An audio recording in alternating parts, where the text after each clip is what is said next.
relationships. And we'll be discussing how unresolved trauma impacts parent-child relationships. My guest, who'll join me in a few minutes, is a clinical psychologist. She previously earned a PhD in public health, and she's passionate about infant mental health, parent-child psychotherapy, trauma-focused therapy, family and couples therapy, and assessment services. She's had extensive research experience in areas such as mental health promotion, global mental health, child and adolescent mental health, substance use interventions, and health equity. She's published peer-reviewed journal articles and book chapters on these topics. My guests are phenomenal. And with that, I want to welcome Botemi Babatunde to Chatting with the Experts. Thank you so much for having me. I'm so glad that I'm excited to be here. Oh, my word. I am bowled over with your bio. Thank you for saying yes.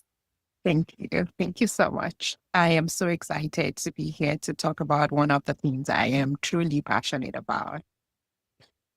When I met you, I saw the passion in your voice, in your face, in your smile, everything about all these things. And I know that that you are so intrigued, and intrigue is probably not the word. You've gone to great extents to study intergenerational trauma. Let's talk about that. Yes. Intergenerational trauma is such a complex term to even start explaining or unpacking. Because trauma is not just one single event. And that's also the complex nature of trauma. It could be one single event, and it could be multiple events, and it could be multiple unconnected events that then come together to shape how we think and the lens through which we interpret our world. And so somebody goes through a traumatic experience and it stays with them forever. It shapes how they understand people, how they interpret relationship, how they respond to situations. And so trauma is a really complex term, a complex phenomenon that we need to sit down and understand more about and even begin to develop our own awareness about the events that have traumatized us and shaped us to who we have become. And what could be traumatizing for someone may not be traumatizing for someone else. That's also the interesting thing about trauma, that some people would experience some events that would probably not impact on them as much as it would impact on other people.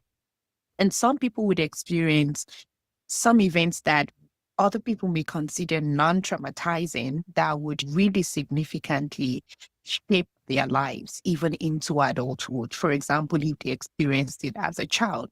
And trauma could impact us at any phase of life.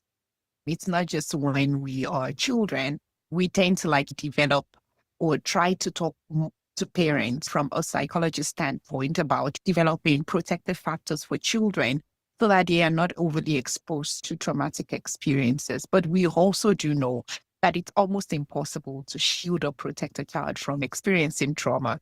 But what we can do is try as much as possible to minimize the impact on them. And so what I was trying to say is that trauma could impact on anyone at any phase of life. It could be at the earlier years of life, mid life experiences, and it could even be later in life. But I think one of the key things about trauma that we need to always put at the back of our mind is that we need to process this event. Unresolved trauma are the ones that really significantly impact on us, even in a way that we're not totally aware of. So there's this thing that I read about sometimes, that even if we don't process, even if we don't remember the complete events, we don't have the memory of this event, our bodies remember. there is a way that the body keeps count of these experiences. And before you even think about it, you begin to respond in a way that you possibly did not even sit down to process or think that you were going to respond this way because of what your mind, because of what your body had previously experienced. And so oftentimes trauma response is a protective mechanism for so many people. I don't want to experience the pain that I have experienced in the past anymore. So I rather protect myself. And then in that way of wanting to protect yourself from the pain that you have previously experienced, it is possible to then traumatize another person. And another person in the situation might be your child. And so some people experience neglect. They didn't have responsive parents, people who really attended to them and were present for them. And so their own way of caring for their children would also almost be physical care. They would pay school fees, they would buy clothes, they would buy everything, but they're so emotionally distant from their own children. Probably because they didn't have anyone mentor that to them when they were growing up. And secondly, they just don't know how to do it. And thirdly, it could just bring out this discomfort, reminding them of the things that they suffered in their own childhood. So they just rather, I'll throw you the money, I would throw you the toys, I would throw you the clothes, everything you want, I'll provide. But I'm just not capable of providing that emotional presence. And parents don't intentionally traumatize their children in most cases. In most cases. Yeah. Parents would not intentionally sit down and say, I am going to inflict pain on my child. I don't think any normal functioning person would do that. But almost all the time, parents unintentionally traumatize their children and transfer their own pains to those children. How do parents transfer their pains to those children? Children use their parents as the means through which they understand the world. Children often think about their parent as their models. They think about their parent as the lens they use in seeing and interpreting the world. And so whatever it is that they see their parent do becomes their own way of doing things. Mm. And so when a child sees a parent who's always triggered, a parent who's not able to regulate their emotions, they're also not able to develop the emotion regulation skills because mommy gets triggered, mommy yells, mommy get anxious about things. And so it impacts on their own nervous system also. That's the way my parents respond. Maybe that's the best way to respond. And so this is how we then transpired, like a mom who's experienced a mom who wasn't responsive to her care, but she wants to be more responsive right now, but she's still carrying that emotional baggage with her, that she snaps at a child at every single thing. Oh, why are you crying? Why are you throwing a fit or a tantrum? It's no longer about the child throwing the tantrum. It's now about the parent's discomfort, the parent's inability to sit with the discomfort of experiencing a child throw the tantrum. If a child does not have the capability to control themselves, at least the adult should have the ability to be able to take it in to say, okay, this child is having big feelings right now. I'll do everything possible to help them regulate. There is no self-regulation. A child cannot develop self-regulation skills without co-regulation. They must have learned it from their parents who would be able to sit down with them and say, oh, I know you're having big feelings right now. How can I help you? What can we do to fix this? Okay, so quick question. So from what I'm hearing is almost like a backward domino effect in the sense that, so the parent possibly had experienced trauma in their own time. They see a child crying. The child cannot regulate their own behavior. The parent, meanwhile, is now the grown-up child who had their own trauma, feels discomfort. They see the child crying and they're like, it's a trigger. Yeah. So they don't even know how to control that. And so they shout at the child. Yes. That child, invariably 20 years forward, is going to grow up remembering how that mother shouted at them. And they're probably going to do the same thing to their child. Oh, yeah. Oh, yes. That's exactly what happens. It's this continuous effect, ripple effect. of teaching our children how to respond by modeling. We teach children a lot of things. There are two things that children are unconsciously pulling for in their parents. Number one is safety. Am I safe around this person? A child wants to feel safe. And am I loved? Am I worthy of love? Am I worthy of attention? And so if a parent is not able to meet those needs, then there is a distortion. There's this shaking up that happens within a child. Okay, I am not settled in this environment. I don't feel safe.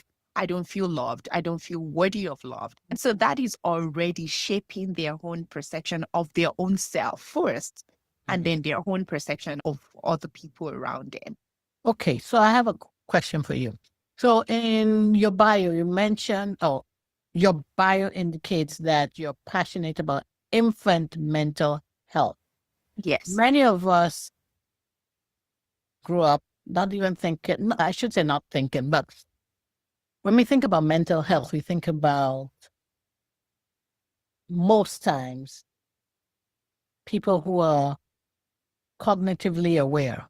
So, Yeah, people who have severe mental health concern. yes. How do we think about, tell me more about an infant's mental health. That's what I'm trying to get at. Oh, yeah, I am very much happy to answer that question. Yeah. I am always happy to answer that because parents often ask, what does this child know? Yes. Why do I need to bring this child to therapy? And I think the primary thing, the fundamental thing that we do in infant mental health is working with parents. Okay. We are helping parents develop that awareness and just what I have been talking about, that we help parents go back in time to their own childhood and reflect on how they grew, how they perceive their parents. What were the protective factors in their own childhood? So there's something we call angels in the nursery and ghosts in the nursery in infant mental health.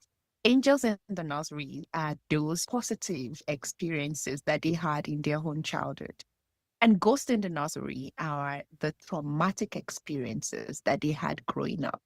These two things shape how a child grows and then how they form their own parenting style. Okay, So oftentimes, wait 1 second. Sorry, I'm writing the infant in the nursery and ghosts. ghosts and angels in the nursery. Girls and angels in the So nursery. angels are the positive, protective experiences that an individual has had over time across their lifespan, but also primarily in their childhood. And then ghosts in the nursery are the past traumatic experiences that they have had. But these two things then shape the person into the adult they have become, and invariably the parents that they would be to their child. And so oftentimes we don't get parents bring their children in until they are consents from preschool, for example. I work mostly with 2 to 3s and then up until age 12 thereabout. But oftentimes parents don't seek care until a child goes to daycare and then they are becoming defiant. They're having behavioral concerns. They are throwing very big tantrums.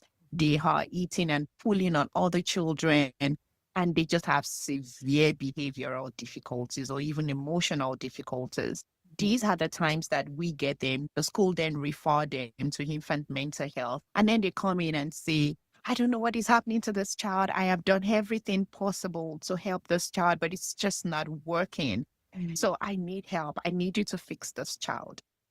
And they come in and I say, no, the child is not the starting point here. You are the starting point here. How does that come Oh, with the parent? You as a parent is the starting point here, because this child came without having any experience. The very first experience of their world was through you. And so let us understand how you are modeling all those behaviors to them.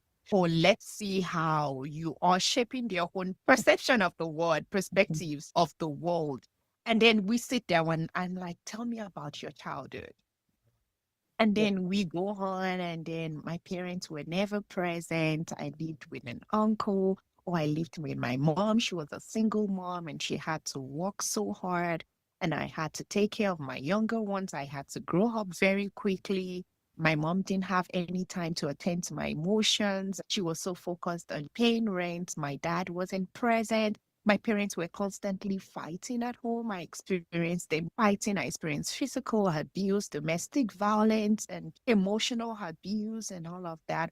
Or grandmother died when I was much younger, and she was one of the biggest protective factors in my life. And the moment grandmother died, my mom could not manage it, and it was just a hard time. Or my parents worked so hard, but they were poor and could not really meet her needs. And so we lived in abject poverty. We had so much lack growing up, and we had unstable housing. We didn't know where the next meal was going to come from. And then some people come and, had a pretty good childhood. I, we had housing, we had enough food, we had everything. But there was a point where my parent got a divorce and I had to move between two households. And it was difficult for my parents to communicate and all of that. So it's different stories for different people. I am just trying to that could possibly be the realities of people growing up. But I am trying to say that all of these experiences shape them to become the person that they are right now. Yeah. But they have never had any time to really sit down and think about themselves and how they have come to become who they are.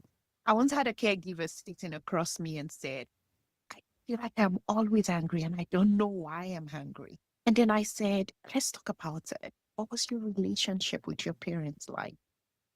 She was like, you know what? My parents separated. I really loved my dad and I wanted this connection, this feeling of being loved and being preferred by your father. But no, it's just to leave. He got married to another person. I tried living with them, but it was difficult. My dad could not even look me in the eyes and tell me he loves me or he even cares about me.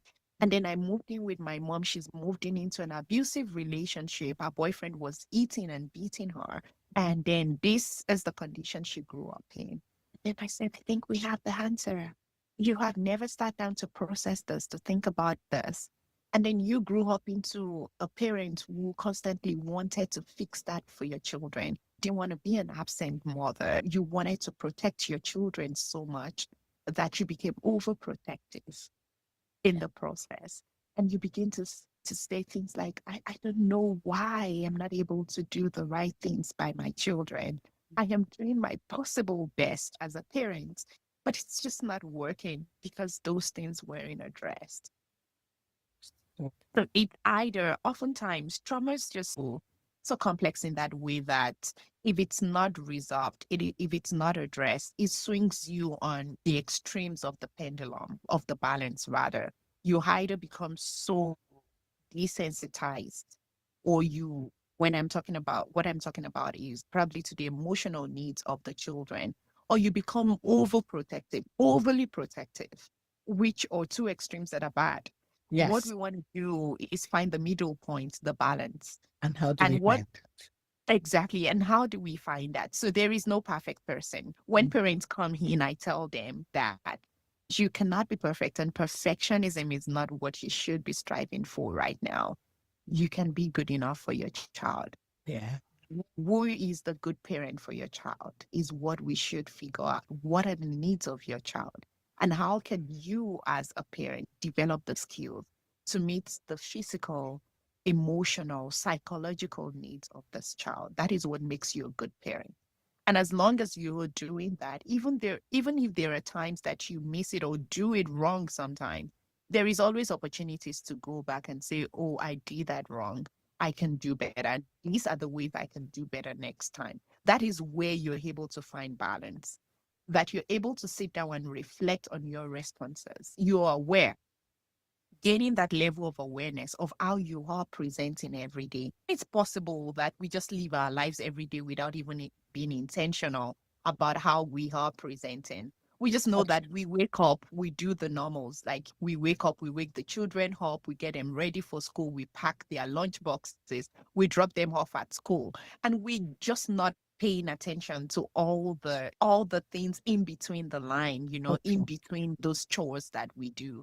We're not paying attention to how Junior is saying, Mommy, no, I don't want bread this morning. And you're like, please don't disturb me this morning. And you snap at the child and like, that's what I'm giving you. we're not paying attention to Junior. Can you help me understand why you don't want bread this morning?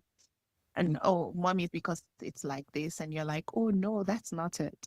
Maybe we can find a way to make it softer. Maybe when we apply butter, it's going to be softer and you're going to enjoy it better.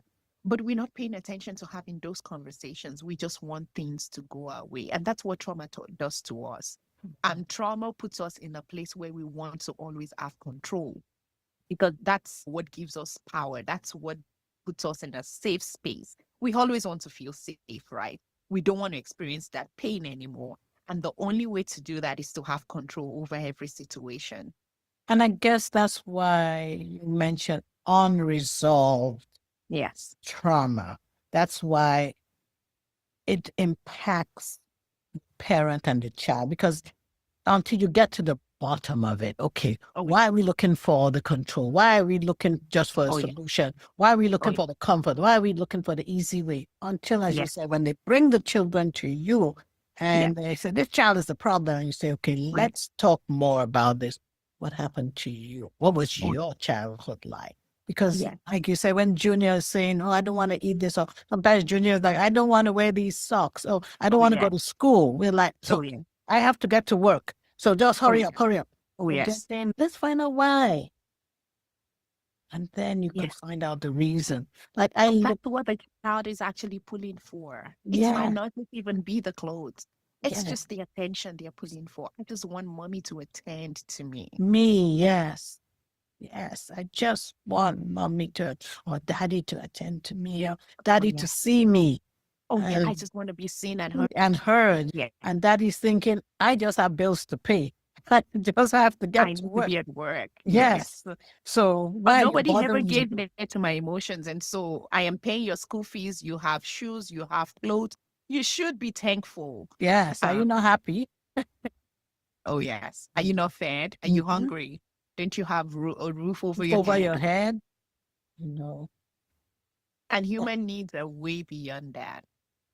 Way beyond that. But it's understanding that, because sometimes you have to bring that parent back to the awareness, as you just said. Human needs are way beyond that. The human needs are way beyond. These are needed, but human needs go beyond that. But sometimes it's Beyond. also the luxury of having these things already there. When you have the luxury of a house and food and shelter and a car, sometimes that's when you can start thinking about more things. Oh, oh, yes.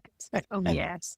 But regardless of the situation where we find ourselves, whether we have just enough or more than enough or not enough, there is one thing that we all need to grow: intentionality, So being intentional about the way our situation could just be good excuses, but they're still excuses. that is so true.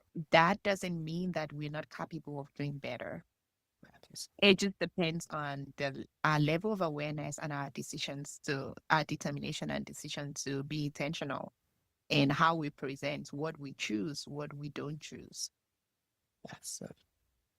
So let's talk about healing. How do we Mhm. heal this? How do we now? We talked about the intergenerational trauma. We talked about the parent-child relationship and how to be a parent, and why a lot of these things start with the parents in the first place, because there's unresolved trauma. Yes. How do we heal this?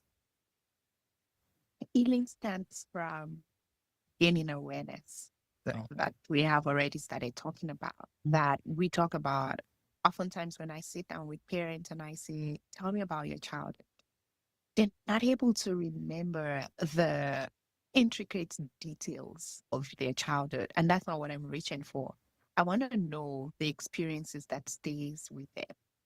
There are some things in childhood, no matter how young, there are some things that I remember from when I was just 5 years old.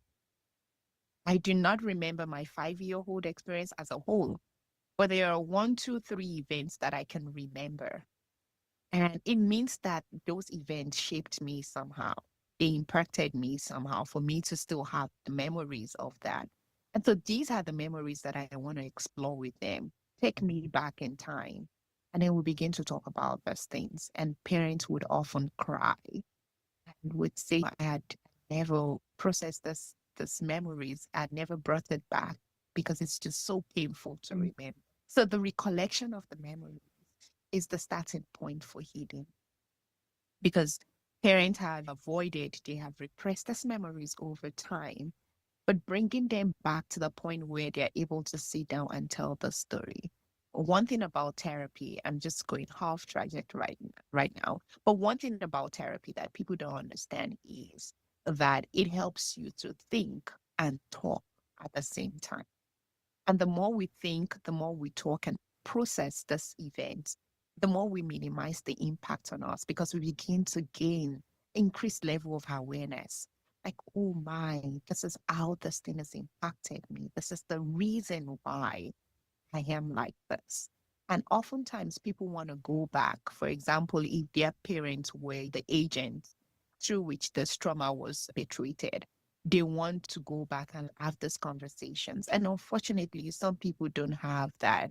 Maybe parents have passed away, or people who traumatized them in some way, just not reachable or accessible for them anymore. And so closure is different from healing. Some people start their healing from closure, but some people, oftentimes, people start healing from awareness of how much this person impacted you, and then going through the phase of forgiveness, forgiving yourself, forgiving the person, not for their own sake, for your own sake. If it was something that was done to you, for example, a parent neglected a child and then they are struggling to connect with their own children, understanding that you don't have the full details of why they neglected you, even if you have the details, the stories around why they neglected you, it still doesn't excuse the fact that it was a negative and traumatizing experience for you as a person. And so there is need for you to forgive, that you begin to minimize the hate, the resentment that you carry towards that person or whatever it is that caused the trauma, and begin to re-situate yourself in the world that you think would be ideal for you outside of that traumatic experience. Okay, yes, I have experienced this, but in an ideal situation, this is how I should have grown. And so the fact that I do not have that childhood, but I have gained this level of awareness, and I would not be the person to do this to another person. So I am going to be the intentional parent that my parents were not, such that my healing and the way that I know that I have healed is that I am not transferring this trauma to my own children. I love that. Yes. Be the intentional parent that my parent wasn't, so that I don't transfer that negative behavior from me to my Yeah. children, the future Yeah. generation. Yes. And it Yes. takes a lot of work. It It does. takes a lot of just paying so much attention to ourselves, like I have been saying, how we are presenting, how we are responding, as the tone of our voices, Yeah. as little as our facial expressions, as little as paying attention to our triggers. What are the things that trigger me? What are the things that gets me on edge, that sets me Yeah. on edge? And how do I respond to these triggers? Thinking about coping mechanisms for our triggers. Do I remove myself? Do I just find a place to go breathe for a while? What are the things I can do to help myself regulate my internal experience when I am triggered, such that I am not killing these experiences on other people around in a way that would traumatize them, children in particular? And I have been talking about much younger children. Let's talk about teenagers and even young adult children. They have known mommy and daddy to be this person because they have not lived with them until their teenage age. And remember, the teenage age is the age where people are seeking autonomy, where people are beginning to shape their own identity. They are seeking independence, and they just want to have control over their own lives too. And this is a mom who's not learned to let go of control, because that's their own coping mechanism. So it's a fight of somebody seeking control and somebody holding on to control. Parent has held on to control for so long. They have told this child what to do. They're not even telling them, no, you have to do sciences, or no, you have to do math, oh no, you have to wear this, oh no, you cannot go there. And they're like, why? And that's the question we get asked right now. Why, mom? And you're like, I never had the confidence to ask my parents why. We are living in a different generation, right? We are living in a different context. And that's where culture comes in also. Oh, my parents did that and I must do that. This is what is cultural. In our culture, this is what we do. But we also not thinking that times are changing. So we are And going to because, have to continue this conversation on another episode because I'm looking yes, at the time. But that's yeah, a great topic. Bring in teenagers, dealing with teenagers, especially in a different cultural setup. oh yeah. Oh my gosh, that's a topic for another day. And it's complicated by unresolved trauma on both ends. Yes. Remember, the child is not going to become a teenager. They might have been traumatized in one way or the other without them even knowing that they have been traumatized because parents have also not resolved their own trauma. And now parents are struggling to have conversations with their teenagers. And then their whole relationship is getting ruptured and ruptured every day. And there is no repeat. And so we are fighting every day. Parents are fighting with teenagers over food. They're fighting over clothes. They're fighting over when you get back from school. They're fighting over what is happening in school. And it just feels that this teenager feels like my parent is not hearing or seeing me.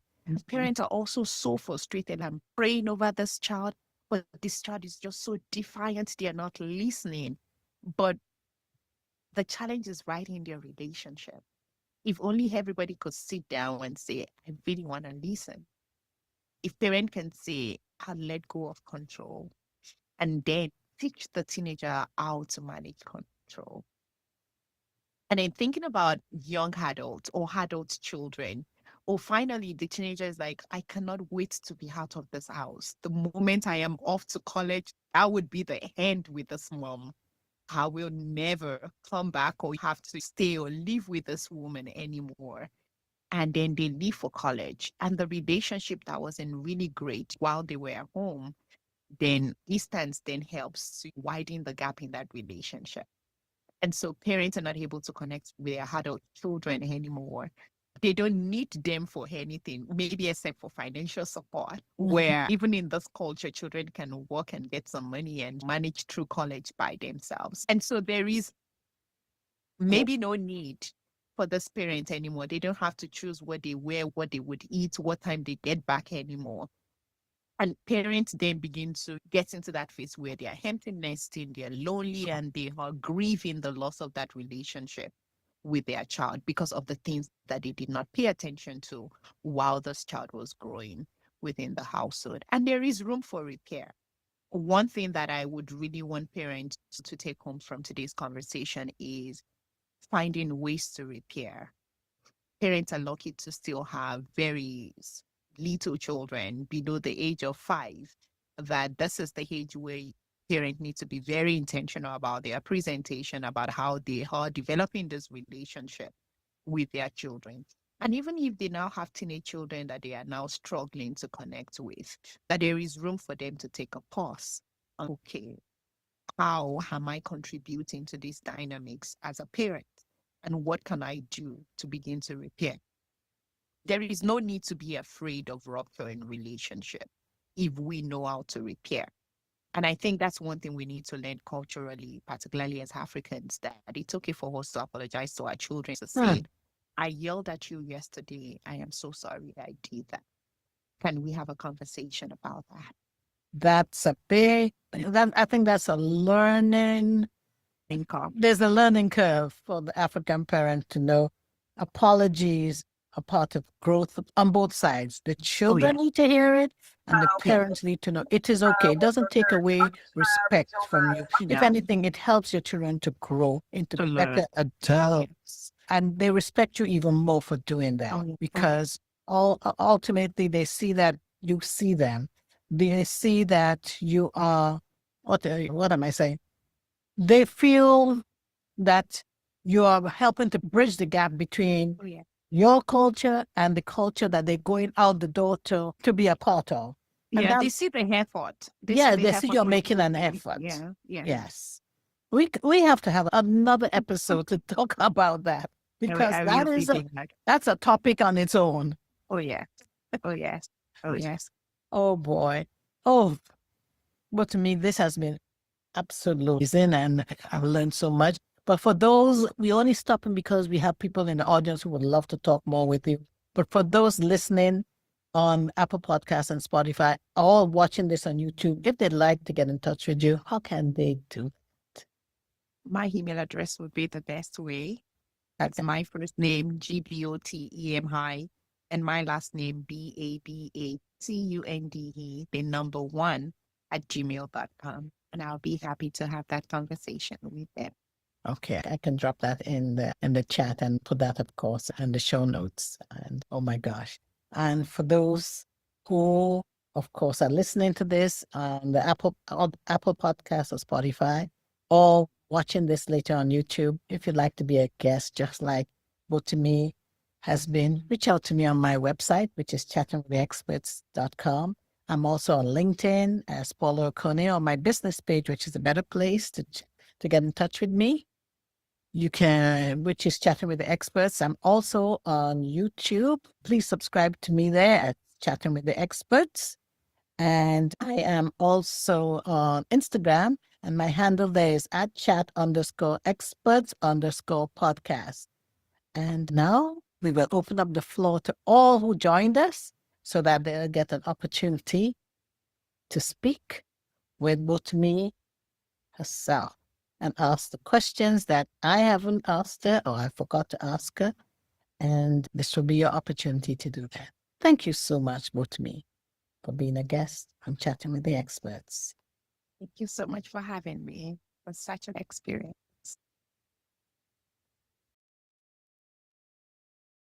Wow.